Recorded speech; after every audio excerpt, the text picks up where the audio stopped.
Selamat sore, Bapak Ibu, serta saudara-saudara yang dikasihi oleh Tuhan Yesus Kristus. Puji Tuhan, pada sore hari ini kita boleh berjumpa kembali di dalam kalam online tanggal 31 Agustus 2023 bersama dengan saya Bambang Laksoyuwono. Kita akan bersama-sama merenungkan suatu tema, yaitu meniru yang baik atau yang buruk. Dan nanti kita akan membahas bagian demi bagian bacaan Alkitab kita, yaitu di dalam kitab 1 Samuel 2 ayat 11 sampai dengan ayat yang ke-26. Mari kita awali kalam online pada sore hari ini dengan menaikkan sebuah pujian, yaitu Saya Mau Ikut Yesus.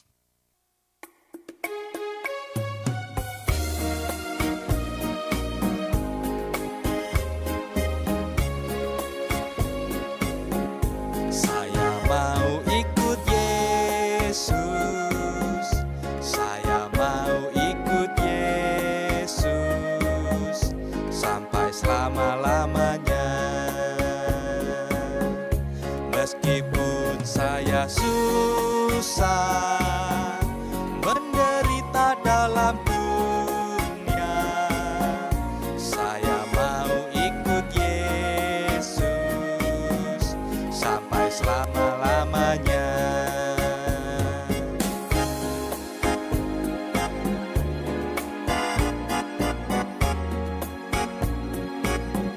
Saya mau ikut Yesus, saya mau ikut Yesus sampai selama-lamanya.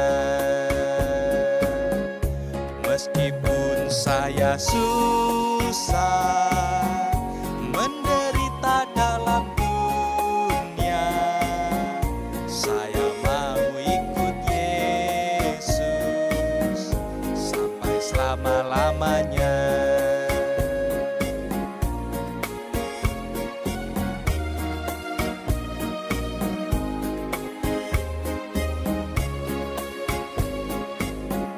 Saya mau ikut Yesus, saya mau ikut Yesus sampai selama-lamanya.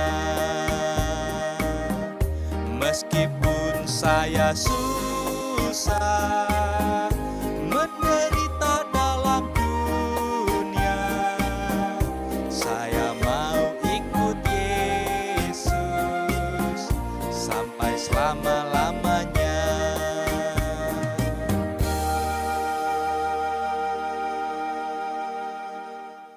Mari Bapak Ibu Saudara, kita bersatu di dalam doa sebelum kita bersama-sama membaca dan merenungkan akan firman Tuhan. Mari kita berdoa. Bapa di sorga, kami mengucap syukur jikalau pada sore hari ini kami boleh bersama-sama bersekutu di dalam kalam online. Dan sesaat lagi kami akan bersama-sama membaca dan merenungkan akan firman-Mu. Kami mohon akan pertolongan Roh Kudus supaya kami semua yang lemah dan terbatas ini dapat mendengar dan mengerti akan sabda firman-Mu dengan baik dan benar. Dan pada akhirnya nanti kami pun dapat melakukan sabda firman-Mu itu secara nyata dalam hidup kami sehari-hari. Bersabdalah kepada kami ya Tuhan, kami siap untuk mendengarkan pada saat ini. Di dalam nama Tuhan kami Yesus Kristus kami berdoa. Amin. Bapak Ibu Saudara, tema yang akan kita renungkan di dalam kalam online sore hari ini yaitu meniru yang baik atau yang buruk. Didasari dari 1 Samuel pasal 2 ayat 11 sampai dengan ayat 26, dan kita nanti akan membahasnya bagian demi bagian. Nah, Bapak Ibu Saudara, tentunya ketika kita berbicara hal meniru, maka hal meniru ini bukanlah sesuatu yang asing di dalam kehidupan kita.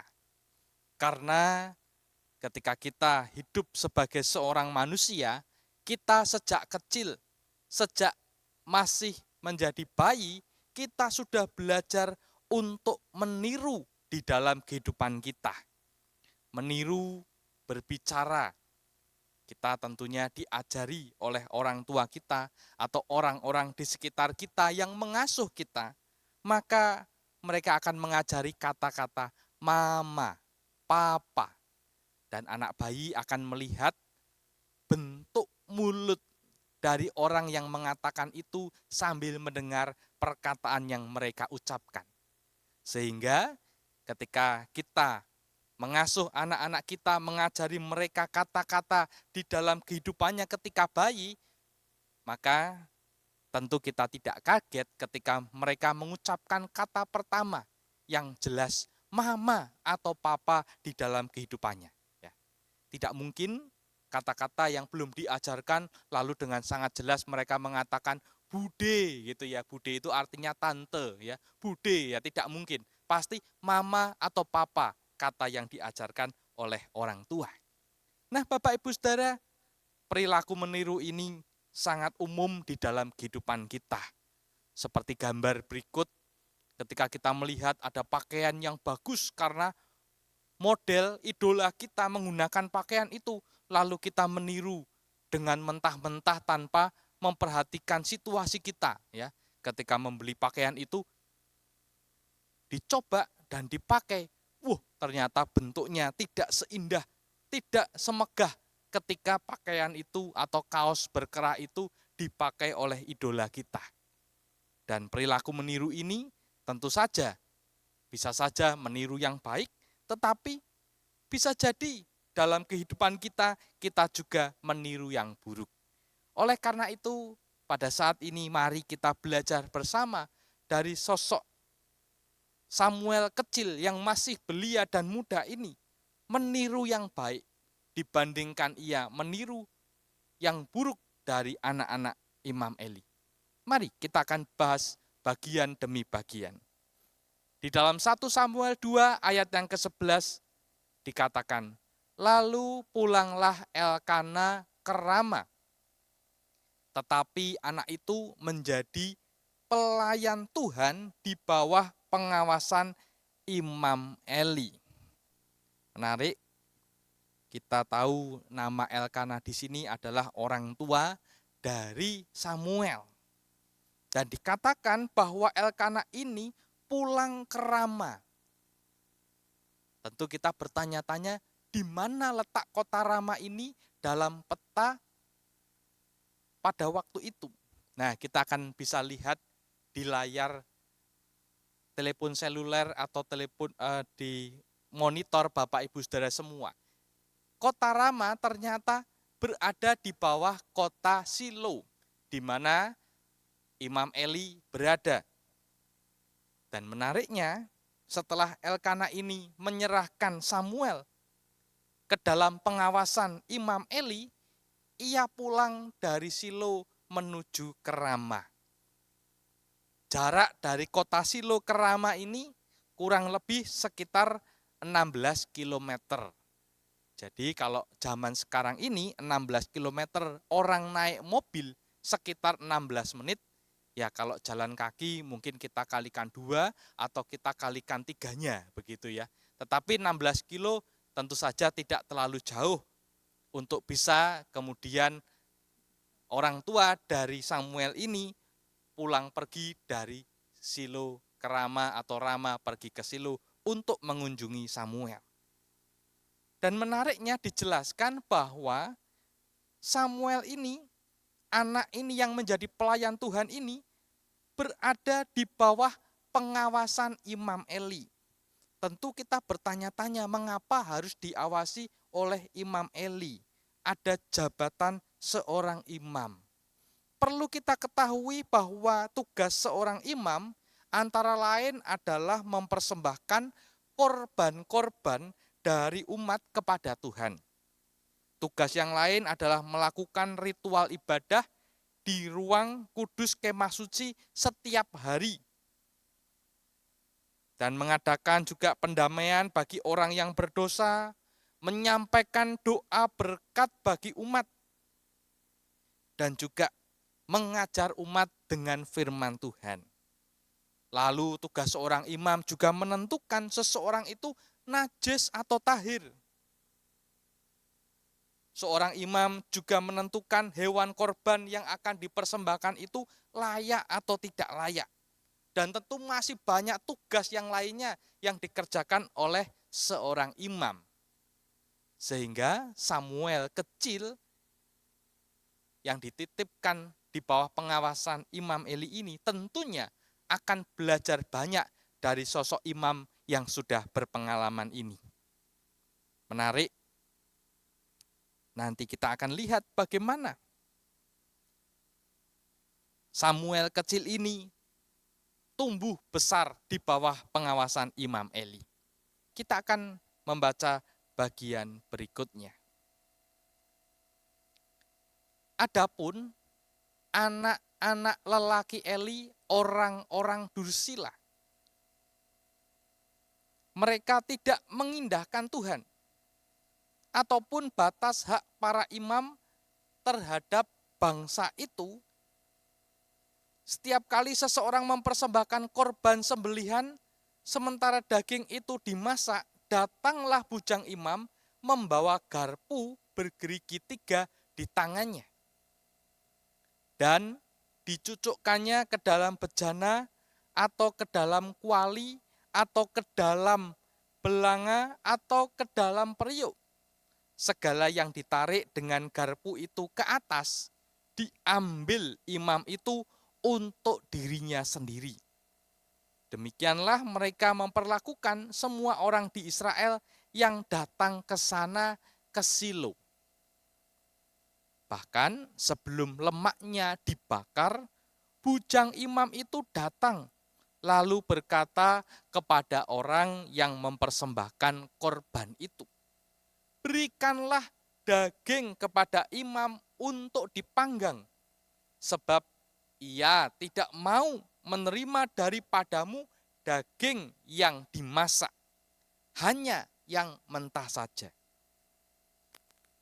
Apabila orang itu menjawabnya, "Bukankah lemak itu harus dibakar dahulu, kemudian barulah ambil bagimu sesuka hatimu?" Maka berkatalah ia kepada orang itu, "Sekarang juga harus kau berikan. Kalau tidak, aku akan mengambilnya dengan kekerasan."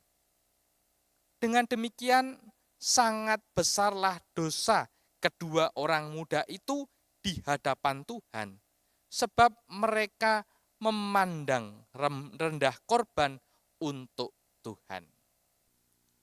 Nah, Bapak Ibu Saudara, menarik. Di dalam ayat ke-12 ini dijelaskan bahwa anak-anak lelaki Eli adalah orang-orang dursila. Anak-anak dari Eli ini bernama Hofni dan Pinehas. Mereka juga adalah seorang imam. Mereka menjadi imam karena merupakan keturunan dari Imam Eli. Dan itu sesuai dengan ketetapan hukum Musa dalam kitab Keluaran 40 ayat yang ke-15. Namun sayangnya Bapak Ibu Saudara, anak-anak Imam Eli ini adalah imam-imam yang dursila. Menurut Kamus Besar Bahasa Indonesia, dursila ini diartikan sebagai buruk kelakuannya, jahat. Jadi anak-anak Imam Eli ini adalah orang-orang yang jahat, orang-orang yang buruk kelakuannya. Bahkan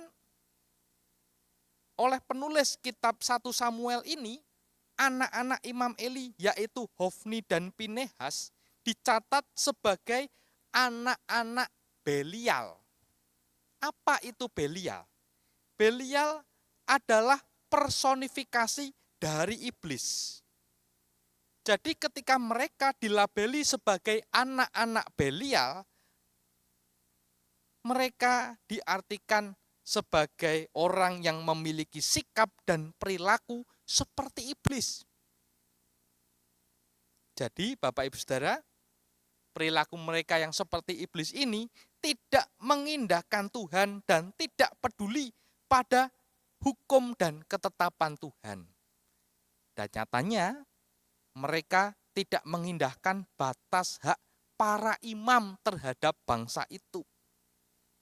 Diceritakan tadi ketika ada seseorang yang mempersembahkan korban sembelihan, sementara daging itu dimasak, ternyata anak-anak Imam Eli ini mengutus bujangnya untuk membawa garpu bergerigi 3, ya, trisula, untuk kemudian dicucukkan ke dalam bejana atau ke dalam kuali atau ke dalam belanga atau ke dalam periuk.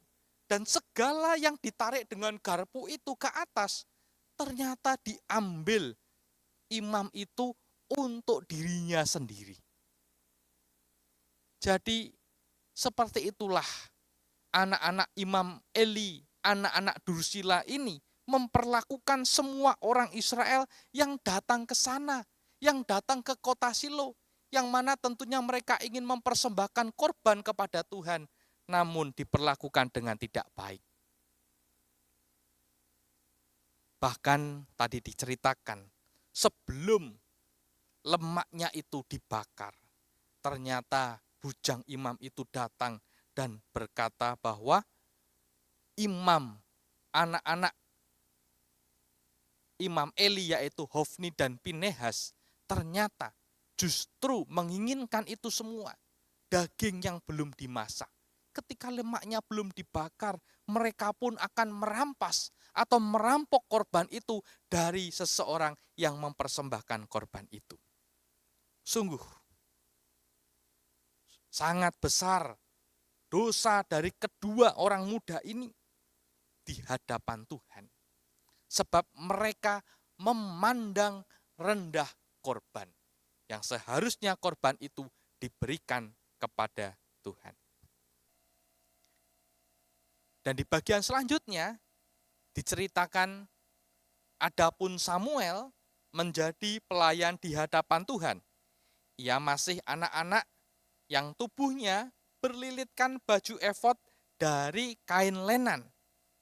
Setiap tahun ibunya membuatkan dia jubah kecil dan membawa jubah itu kepadanya. Apabila ia bersama-sama suaminya pergi mempersembahkan korban sembelihan tahunan. Lalu Eli memberkati Elkana dan istrinya. Katanya, Tuhan kiranya memberikan keturunan kepadamu dari perempuan ini, pengganti yang telah diserahkannya kepada Tuhan. Sesudah itu pulanglah mereka ke tempat kediamannya. Dan Tuhan mengindahkan Hana, sehingga dia mengandung dan melahirkan 3 anak laki-laki dan 2 anak perempuan lagi. Sementara itu, makin besarlah Samuel yang muda itu di hadapan Tuhan. Nah, Bapak Ibu Saudara, di sini kita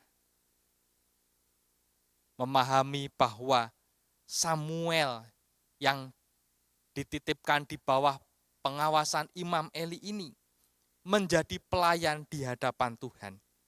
Diceritakan ia masih anak-anak, yang mana tubuhnya berlilitkan baju efod dari kain lenan. Perlu diketahui bahwa baju efod yang melilit tubuhnya ini merupakan pakaian untuk upacara-upacara keagamaan. Artinya Samuel ini siap untuk melayani setiap upacara-upacara yang ada, yang dilakukan oleh Imam Eli, dan ia siap untuk membantunya. Tentu saja Samuel kecil ini belajar membaca kitab hukum, menyanyikan puji-pujian kepada Tuhan, memainkan alat musik yang dalam pelayanan pada masa itu, menyalakan pelita di kemah suci dan tugas lainnya secara bertahap. Dan Samuel belajar itu semua. Dan memakai baju efod, artinya ia siap, sedia kapanpun untuk melayani Tuhan. Nah, menarik Bapak Ibu Saudara, bahwa setiap tahun ibunya membuatkan dia jubah kecil dan membawa jubah itu kepadanya. Ketika mereka berangkat dari Rama menuju ke Silo, mereka membawa itu semua untuk diberikan kepada Samuel. Mereka sangat mencintai dan mengasihi Samuel anaknya. Anak yang telah lama mereka tunggu-tunggu. Anak dari hasil doa mereka kepada Tuhan. Jawaban Tuhan kepada Hana. Dan Hana pun menyerahkan Samuel menjadi pelayan Tuhan di bawah bimbingan Imam Eli. Menariknya, Eli yang melihat bagaimana kesungguhan Hana dan juga Elkana mempersembahkan dan menyerahkan sungguh-sungguh Samuel untuk menjadi pelayan Tuhan.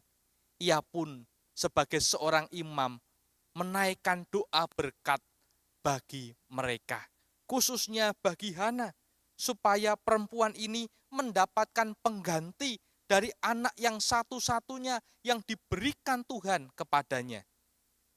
Dan puji Tuhan, di dalam ayat 21 dikatakan dengan sangat jelas, dan Tuhan mengindahkan Hana sehingga dia mengandung dan melahirkan 3 anak laki-laki dan 2 anak perempuan lagi. Puji Tuhan, Tuhan memberikan ganti. Anak satu-satunya yaitu Samuel yang diserahkan menjadi pelayan Tuhan dengan 5 orang adik-adik dari Samuel ini. 3 laki-laki dan 2 orang perempuan. Dan dijelaskan dengan sangat gamblang, sementara itu makin besarlah Samuel yang muda itu di hadapan Tuhan.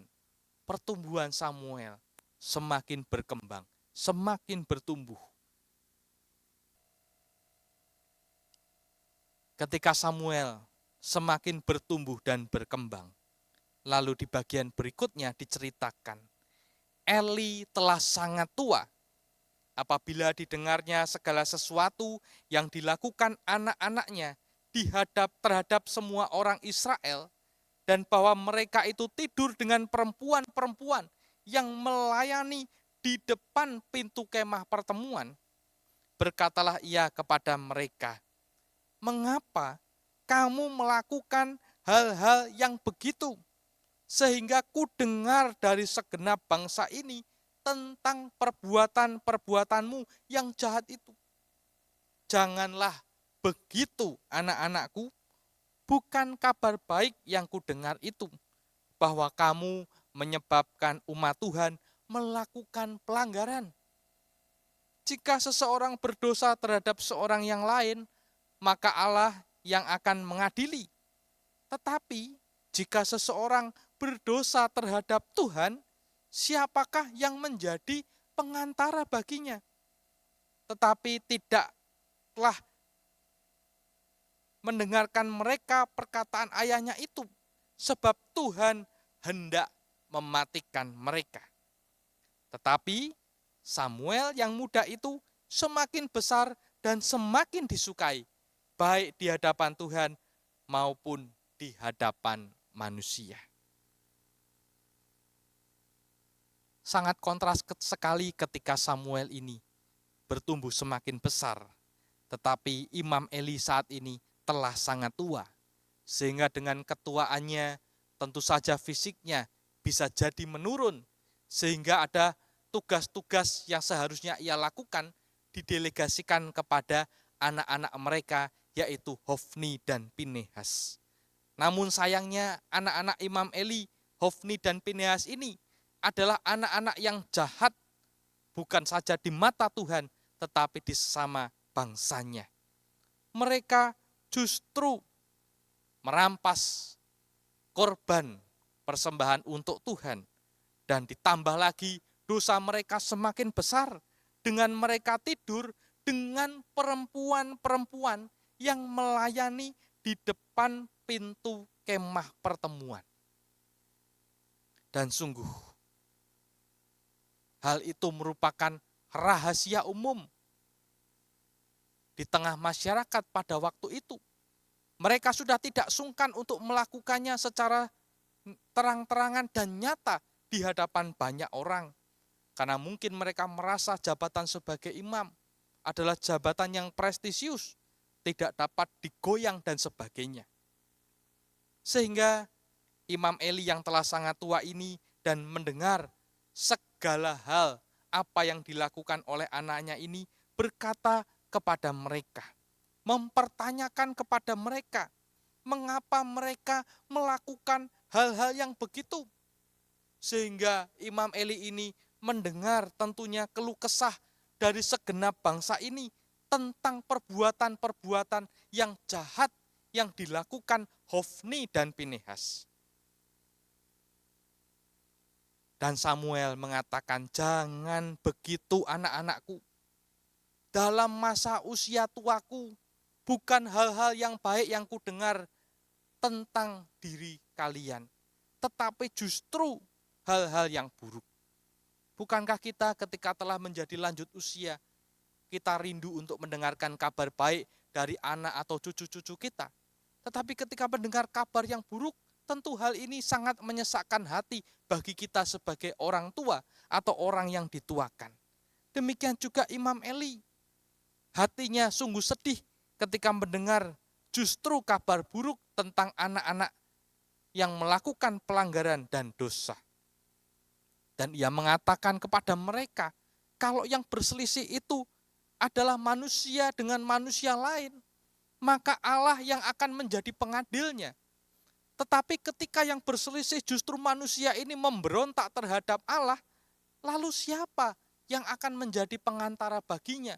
Karena Allah sendiri yang justru diposisikan sebagai musuh dari anak-anak manusia. Dalam hal ini anak-anak Imam Eli, yaitu Hofni dan Pinehas.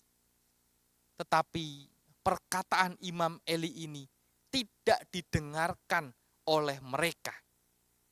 Karena itu Tuhan hendak mematikan mereka, hendak menghukum mereka, hendak membinasakan mereka, karena perbuatan mereka sungguh jahat di mata Tuhan. Bahkan perbuatan jahat itu sangat berdampak bagi umat Israel yang mempersembahkan korban kepada Tuhan. Mereka pun menjadi umat yang melakukan pelanggaran, karena ketika mereka berdosa dan mereka membawa persembahan bagi Tuhan untuk penghapusan dosa mereka, dan itu tidak sampai kepada Tuhan, maka seseorang itu masih di bawah pelanggaran-pelanggaran yang mereka lakukan. Dan di ayat yang ke-26 dikatakan, tetapi Samuel yang muda itu semakin besar dan semakin disukai baik di hadapan Tuhan maupun di hadapan manusia. Seiring semakin menuanya Imam Eli, seiring anak-anak Imam Eli semakin besar dan semakin beringas menjadi orang-orang dursila, menjadi orang-orang jahat dan memusuhi Tuhan, dengan melakukan pelanggaran yang sangat nyata di tengah umat Israel, yaitu dengan merampok korban persembahan dan bahkan tidur dengan perempuan-perempuan yang melayani di depan kemah. Di sini diceritakan dengan sangat kontras. Samuel yang muda itu semakin besar dan semakin disukai, baik di hadapan Tuhan maupun di hadapan manusia.